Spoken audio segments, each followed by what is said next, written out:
I was planning to debut cute Jennifer in the entertainment world and earn the title of celebrity mom. But now that plan is ruined. Everything's over. I was taken aback when I learned of Emily's feelings towards Jennifer. It became clear that she had no affection for Jennifer at all. Emily continued without showing any remorse. She's no longer my child. Do whatever you want with her? Emily and Gada had been deeply affected by their fugitive lifestyle and looked completely changed. It seemed they couldn't lead a human-like life anymore. Just then, Jennifer appeared. She asked with a puzzled look, "Who are these people?" "Jennifer, don't you recognize me?" "It's me, your mother." Her voice was sugary sweet, so much so that it made my skin crawl. As Emily tried to touch Jennifer, she stood up and reached out, but Jennifer backed away, hiding behind me. Emily looked both surprised and puzzled. "Who are they?" "Such filthy-looking people." "I don't know them. I am Lisa and I am currently 35 years old. It's been 7 years since I got married, and we don't have children. I live happily with my husband, Michael. My encounter with Michael dates back to our college days. We met in a university seminar, dated for 6 years, and got married. We had some arguments and distant periods back then, but ultimately, I couldn't imagine choosing anyone other than Michael, so we got married. Michael's laid-back and gentle nature seems to fit perfectly into our married life. We've had many happy days without any major arguments. We've decided to let nature take its course regarding having children, and Michael and I understand each other well on this. However, both sets of our parents wish to see their grandchildren, so we definitely feel the pressure daily. Especially since my elder sister, Emily, openly criticizes and mocks me for not having children. This is our only trouble. Emily has a daughter, Jennifer, who is about to turn 5. Jennifer is cute and reputed to be smart.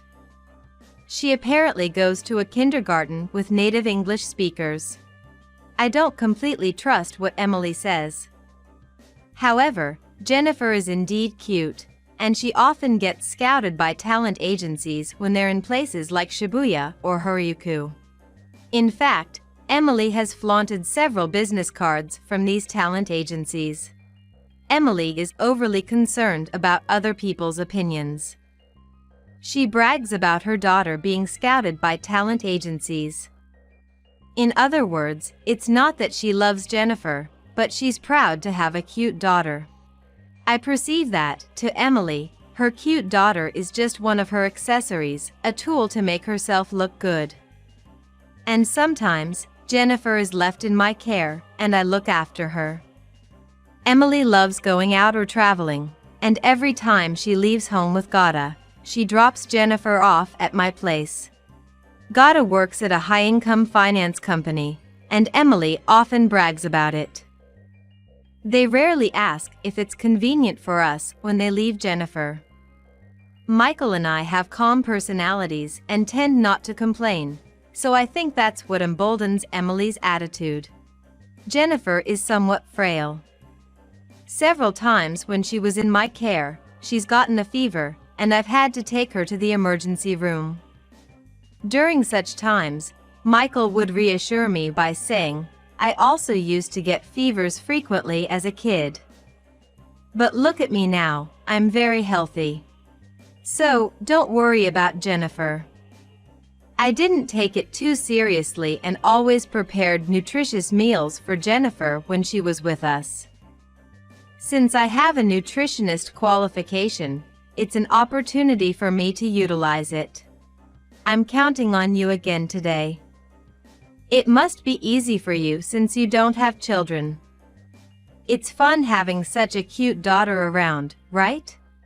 Suddenly she would show up, say something like that, and quickly leave.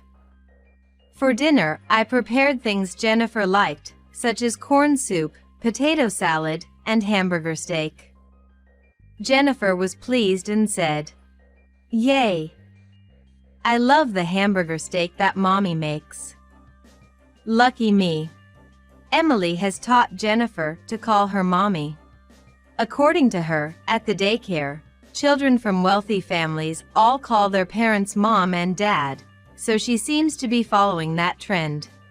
For this reason, Jennifer, who is occasionally left in our care, started calling me Mom and Michael Dad. That night, Jennifer complained of stomach pain. At first, I thought she might have eaten something rotten, but it didn't seem like regular stomach pain, so I woke up Michael. All she kept saying was, "My stomach hurts." Feeling that something was amiss, he quickly arranged for an ambulance. At the hospital, we were told by a doctor that there was important news. Feeling it wasn't something just for us to hear, we informed Emily about the situation and asked her to rush to the hospital. Emily hesitated to come, but she finally arrived the next day in the afternoon. However, by that time, a person named Gada said he couldn't come due to work, so only Emily arrived. We decided to wait for Emily and hear Mr. Smith's explanation together. I felt bad for Emily being alone and, wanting to support her, decided to accompany her. Mr. Smith's explanation was far more severe than I expected. Jennifer has been diagnosed with childhood cancer, leukemia. It's the most common type of childhood cancer. She was rendered speechless and froze upon hearing these shocking words. Childhood cancer. Jennifer. But there's a chance of cure, right? There are various treatments available like radiation therapy and chemotherapy. Moreover, children's bodies often respond effectively to chemotherapy. However, chemotherapy has strong side effects. It'll be a challenging journey for not only Jennifer, but also for the family until we find the best drug. She was so surprised that she kept muttering the same thing over and over. "She's no longer my daughter, she's no longer my daughter." On Emily's behalf, I discussed with Mr. Smith about proceeding with the treatment and the support needed for the family. A specialized approach was deemed necessary for Jennifer's treatment, and it was decided she would be admitted to a specialty hospital. However, due to the specialty hospital beds being full, she was to have a short stay at the current hospital before waiting at home. We needed to discuss this with Emily, but she was too distraught to talk at that time. Michael and I managed to send the distraught Emily home. On the day of admission, I went to the hospital thinking there might be something I could help with. Emily and Jennifer arrived by taxi. When Emily saw me, she looked relieved, and I responded with a smile. "You came at just the right time. I have an urgent matter to attend to, so I'm leaving Jennifer in your care." I was taken aback by Emily's unexpected words and couldn't find the words to reply. As I stood there stunned, Emily handed me a sealed envelope and quickly got back into the taxi she arrived in, leaving the scene. She clutched the hem of my jacket, looking anxious. "It's okay. I'll always be by your side. Let's go." I firmly held Jennifer's hand and entered the hospital. It became clear that I couldn't rely on Emily anymore. I was resolved to protect my dear niece at this moment. I wanted to ensure Jennifer didn't worry unnecessarily. "Mom, you look scary." "What happened? Are you mad?" "No, not at all. I enjoy being with you." "It's okay." Vowing not to worry Jennifer, I returned her smile. I acted as Jennifer's guardian for the admission procedures and heard detailed explanations about her condition from Mr. Smith. With Jennifer's admission, my life changed significantly, but I took care to ensure she didn't feel worried or anxious. From then on, Jennifer couldn't go to her favorite school, and her life in the hospital and painful treatments began. She suffered from the side effects of chemotherapy, feeling nauseated and losing weight, and her hair began to fall out, making a hat indispensable. Since Emily didn't visit, I used my paid leave to support Jennifer. On days when Jennifer felt particularly bad, I stayed overnight in the hospital to accompany her. In this new life, Michael and my mother often visited Jennifer's hospital room, worried and wanting to be a moral support. Whenever someone visited, she welcomed them with a smile. "How are you feeling today?" "I'm not feeling sick right now. And I'm not in pain anywhere." "Don't worry. I'm fine." Hearing such brave words, it was a struggle for me to hold back tears. The nurses in the ward also adored Jennifer and took good care of her. "That stuffed animal is nice. Did your grandma choose it for you?" During her painful and confined hospital life, Jennifer found small joys to help her get through. Seeing her act so lively made me think I also had to do my best every day. But managing work, household chores, and nursing were not easy. After using up my paid leave, I decided to resign. On my last day at the office, my boss told me, "If you ever want to come back, I'll make sure there's a place for you." That day, I couldn't help but shed tears at the office. With everyone being so kind and understanding, I wondered what Emily was doing and where she was. The kinder people were to me, the angrier I became at Emily, and those feelings only intensified.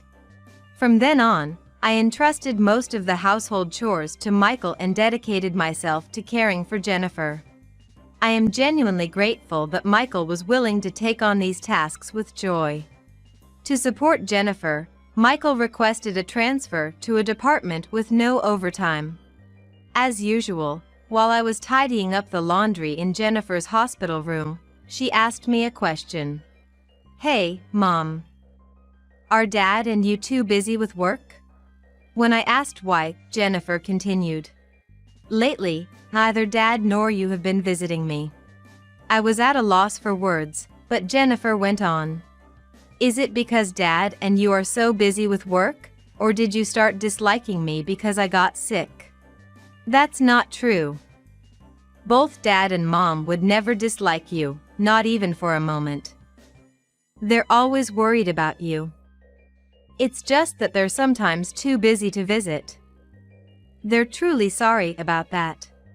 Jennifer softly said, "I see," and covered her head with a blanket, lying down. Her words tightened my chest. Not being able to see her mother must be very distressing for Jennifer. Surely, there are things that only a biological mother can do. While I was thinking about this, Jennifer peeked out from the blanket, looked at me, and smiled. Although indirectly, the same blood flows in both Jennifer and me. There must still be something I can do. Jennifer then reached out from under the blanket and handed me something. When I opened her tiny palm, there was a key that looked like a house key.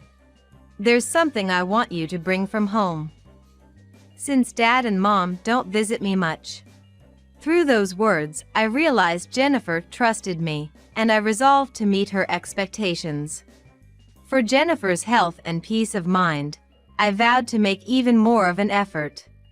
One day, while shopping for daily necessities for Jennifer, I received a call from the hospital.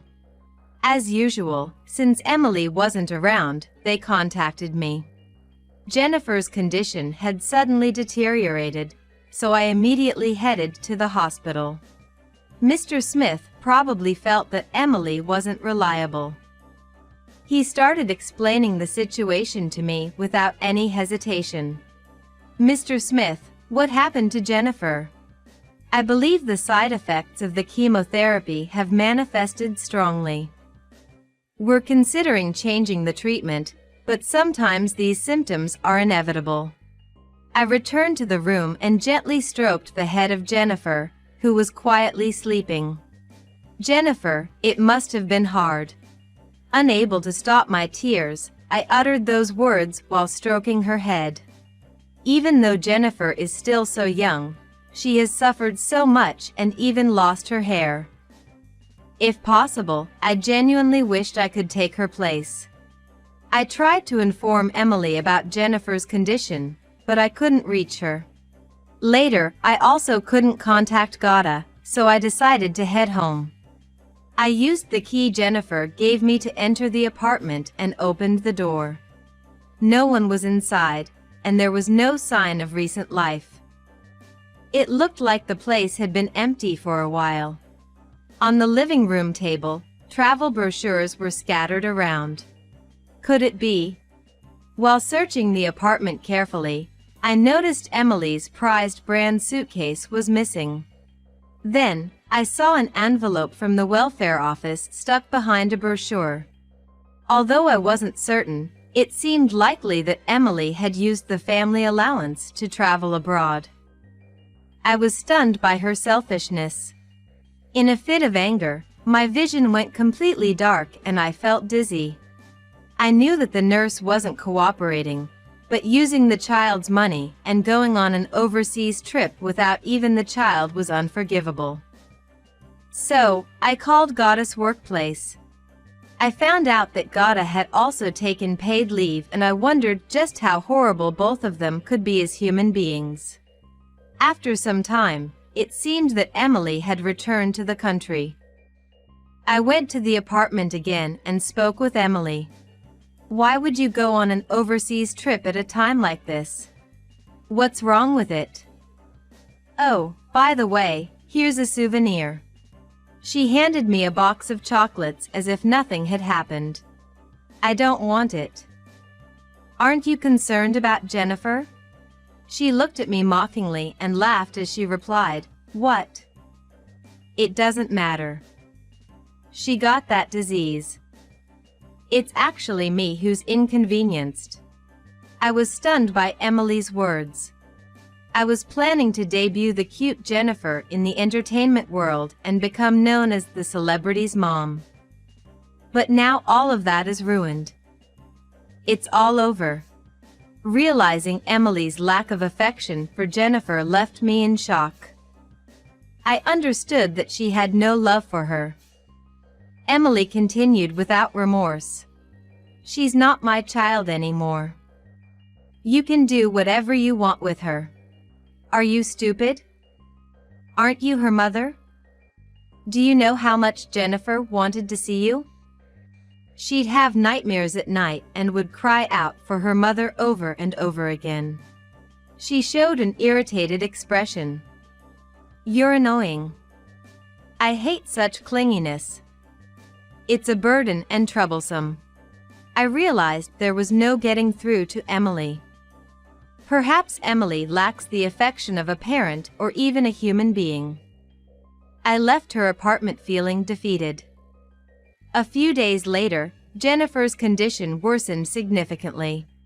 I was informed by Mr. Smith that her heart rate had dropped and her oxygen saturation had also decreased, and I had to be prepared for the worst-case scenario. My mother and Michael rushed to her room, but we couldn't get in touch with Emily. Calls to Emily were out of service and messages went unanswered. It was the same with Gada. Had they gone on another trip? A feeling of unease crossed my mind. Considering the time since their last trip, it seemed too soon. I asked Michael to stay at the hospital and I decided to head to Emily's apartment. Using the spare key, I entered the apartment. While the furniture was still there, all the clothes and daily necessities were gone. I was in shock, and as I gazed around the room, I received a message from Emily on my smartphone. The message read, Jennifer, who has cancer, is no longer my cute daughter. So she's not my child either. That's why I have no obligation to raise her. You can take care of Jennifer however you want. I was shocked to realize that Emily and Gada had abandoned Jennifer. They ran away from the reality of Jennifer struggling with cancer. How could they do such a thing? Leaving their own daughter and running away from home was unimaginable. In the now empty apartment, I broke down in tears. I cried until I couldn't cry anymore. However, now wasn't the time to cry. Jennifer's life could end today. Wiping away my tears, I rushed back to the hospital. I was resolute about this unforgivable act. In the taxi on the way to the hospital, I firmly resolved never to forgive Emily. When I returned, Jennifer was receiving treatment in the ICU. The new chemotherapy drug seemed to have been incompatible with her body.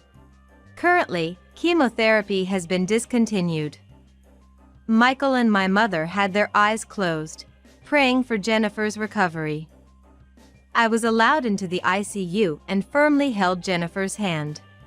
Jennifer seemed to be conscious, and with the little strength she had left, she squeezed my hand back. She opened her eyes and recognized me. In that moment, there was a strong determination in her eyes. I looked into Jennifer's eyes and felt assured that everything will be all right. I believed that Jennifer would surely recover. To everyone's astonishment, her heart rate began to rise slowly and her oxygen saturation also started to improve. Mr. Smith next to me sighed in relief. Wonderful. Jennifer is a child with a strong will to live. Everything is fine now. Jennifer overcame the brink of life and death. The next morning, I replied to Emily, "We, as a couple, will raise this child." Jennifer would never fall into Emily's hands again. I decided to raise Jennifer as my child with Michael. I told my mother that Emily and Gata had disappeared and asked her to let me know if they contacted her. Even after a year, Emily and Gata didn't show up. However, after some time, they surprisingly returned to their family home. Upon my arrival at the family home, a man and woman who looked like they had been living on the streets sat in the living room. The man was emaciated, and his clothes were tattered. The woman was equally worn out, her hair was messy, her skin was rough, and her face looked chapped. The woman saw me and murmured, "Lisa." I thought, who are these people? Do I know them from somewhere? But then I recognized the familiar eyes with tear marks. No way. Emily? I thought you were someone else. The woman gave a slight nod. Emily and Gata, under the influence of their fugitive life, had changed drastically. It seemed they couldn't lead a normal life. Right then, Jennifer peeked from behind me, asking with curiosity, "Who are these people? Oh, you don't recognize me? It's me, your mother." Her voice was unervingly sweet and cloying. As Emily tried to reach out to Jennifer, Jennifer backed away and hid behind me. Emily looked surprised and confused. "Who are you?" "I don't know these dirty-looking people." Perhaps wanting to leave the room, Jennifer quickly exited the living area. Being called a stranger by her own daughter must have shocked Emily. She remained frozen in place, still reaching out. Gata, meanwhile, looked down, discreetly shedding tears. Though I was taken aback by their appearance and return, I initiated a conversation. "Emily, why have you come here?" "I'm sorry, a lot has happened since then, and I've reflected. I realized that Jennifer is my daughter, my only precious child, and that's why I returned." I sensed dishonesty in her reaction to my anticipated question. Her eyes seemed unfocused. Michael looked at Emily with suspicion. I asked my mother where she had found Emily. "Mom, where did you find Emily?" According to my mother, when she returned from shopping, Emily was rifling through the family altar drawer. Hearing this, I understood the real situation. Emily wasn't here to apologize. I remembered recent reports about suspicious people lurking in the neighborhood. This happened when Jennifer's health was improving. Jennifer made a miraculous recovery with a new treatment. As she began spending more time at home, suspicious individuals were seen around the house. Witnesses described them as a dirty-looking man and woman. Concerned for Jennifer's safety, I gave her a safety alarm. Despite this, I consulted the local police station, and they increased patrols. If the situation didn't improve, I was prepared to report it. Eventually, the suspects vanished.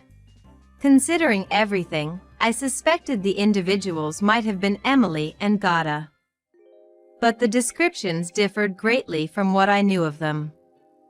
In hindsight, they were probably the culprits. They must have been after my father's inheritance. My father left his inheritance to Jennifer. Knowing Emily's greed, he bequeathed it to Jennifer, not Emily. My mother managed the bank book and seal containing the inheritance. We used some of the inheritance for Jennifer's advanced medical treatments and other expenses, but most of it was invested, and a significant amount should remain. Emily was probably lurking to claim that money for herself. Did you just come here to apologize? You seem suspicious, don't you? While being amazed by Emily's greediness, I asked her with a wry smile. Emily seemed to realize that her intentions were showing, and she averted her eyes, looking down. I'm not giving you the inheritance my father entrusted to Jennifer. I didn't come for that. I just came back because I'm worried about Jennifer as her mother. I don't care about Dad's inheritance. Although she denied it with words, her true feelings could be seen in her eyes. It's not that she's outright saying she wants the inheritance, but she can't hide her true feelings. Really, such a useless person, I sighed. The reason Emily returned home was to steal the bank book. The realization stabbed at my heart. The fact that things had reached this point meant they must truly be desperate for money. Why Emily and Gada ended up like this is certainly their own doing, but I had initiated an investigation into them. It was an event from a year ago. As soon as the two disappeared, I called Gada's workplace. And then, I learned something shocking. Gada had resigned. Even when I inquired at his previous company, they wouldn't say why. I didn't even know if he wanted to transfer to a new job. I thought he might have gotten caught up in some kind of trouble. I decided to seek help from a friend of Michael's who worked at an insurance company and had them introduce me to a detective agency. It was to determine the whereabouts of the two who disappeared. I, along with an investigator from the detective agency, went to Emily's apartment in search of clues. In the mailbox of the apartment, there was a shocking discovery. There were many reminders from financial institutions, letters blaming Gada, and postcards. It seemed Gada had done something terrible, inconveniencing others. I handed all these letters and documents over to the detective agency, and they said with this much evidence, they should find them quickly and start the investigation. After some time, a lot of documents arrived from the detective agency. With that, we got leads on their whereabouts. According to the report, Gada was misusing clients' funds for investments. He was taking their bank books and investing the money. He was doing this secretly from the company and apparently used his home as a hidden office. As a result, Gada's investments resulted in a huge loss, and once his misuse of funds came to light, he seemingly had no choice but to flee. During the detective agency's search for Gada, they found one of the victims and got in touch. I asked the agency to introduce a lawyer to that victim. This made Gada's actions subject to criminal charges. People like him, who commit such unethical acts, must be held accountable under the law. While I had mixed feelings about harboring such a cold attitude, I justified it as everything being for Jennifer. The company Gada worked for also took action and filed criminal charges against him. With this, Gada would face legal judgment, and Emily wouldn't be safe either. Emily, who once lived a life like a celebrity, now became the wife of a criminal. The police and the company began searching for Gada and Emily, and their life on the run began. I told the desperate and lost Emily and Gada about Jennifer's painful battle with her illness. It was after Jennifer overcame a life-threatening situation. The chemotherapy seemed to work well for Jennifer, and its side effects rapidly diminished. Jennifer was especially delighted that her mouth sores had disappeared, I told them. She began to enjoy her meals, her appetite returned, and her skin significantly improved. And I decided to relay a conversation I had with Jennifer. I told Jennifer about Emily and Gada's absence in a way that wouldn't hurt her. I told Jennifer that her mom and dad had to work far away and won't be back for a while. Emily and Gada just listened silently to my story. When I told her that, Jennifer wasn't as upset as I'd anticipated. I had expected her to be more anxious and worried. Worried for Jennifer, I asked her, "Are you okay even if your mom and dad aren't around? Are you all right?" Emily and Gada were keenly interested in their daughter's response, swallowing hard and listening intently to my story. They seemed concerned about how Jennifer felt. Then, I decided to be a little mischievous. "What do you think Jennifer said in that situation?" The two didn't answer and just stared at me. Jennifer quickly replied, "I'm okay. After all, I have mommy here, and daddy, and also grandma," and she smiled. Emily and Gada looked downcast.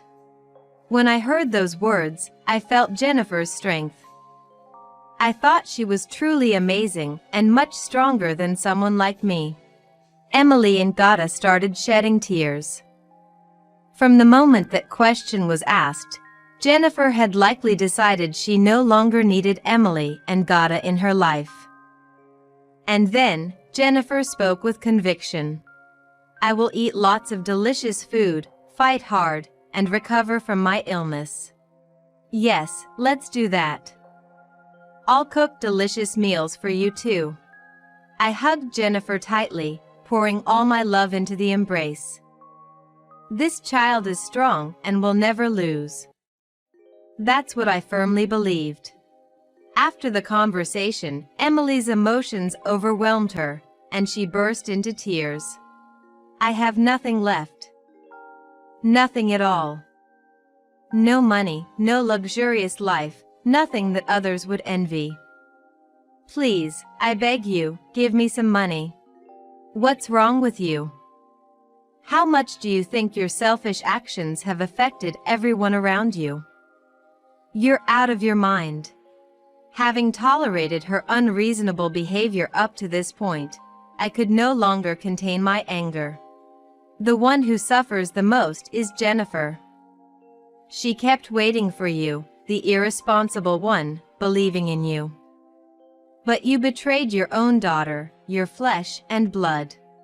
Emily remained silent, unable to retort. Jennifer knew all along what kind of people you both were. She realized you didn't visit for her, but for money. She doesn't want to get hurt by trusting you again. With astonished faces, Emily and Gada raised their heads to look at us. "You might regret abandoning Jennifer now, but it's you who were abandoned. She's decided she doesn't need you anymore."